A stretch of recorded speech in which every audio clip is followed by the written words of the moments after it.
First reading, 2 Timothy chapter 3 verse 10 to 17.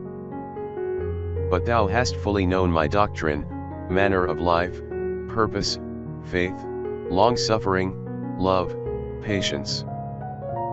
Persecutions, afflictions, such as came upon me at Antioch, at Iconium, and at Lystra, what persecutions I endured, and out of them all the Lord delivered me. And all that will live godly in Christ Jesus, shall suffer persecution. But evil men and seducers shall grow worse and worse, erring, and driving into error.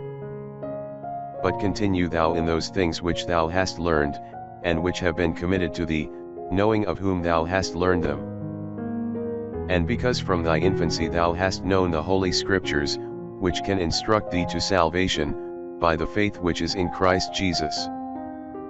All Scripture, inspired of God, is profitable to teach, to reprove, to correct, to instruct in justice, that the man of God may be perfect, furnished to every good work.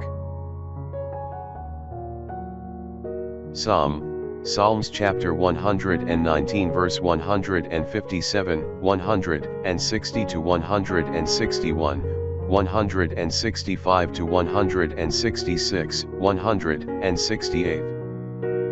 Many are they that persecute me, and afflict me, but I have not declined from thy testimonies.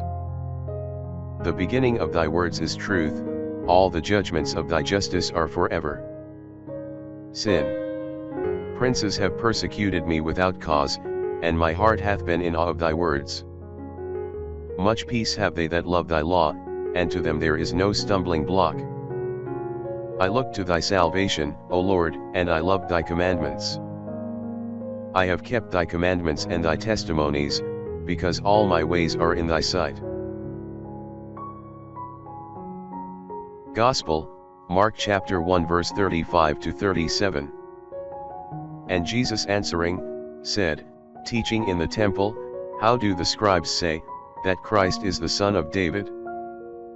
For David himself saith by the Holy Ghost, the Lord said to my Lord, sit on my right hand, until I make thy enemies thy footstool.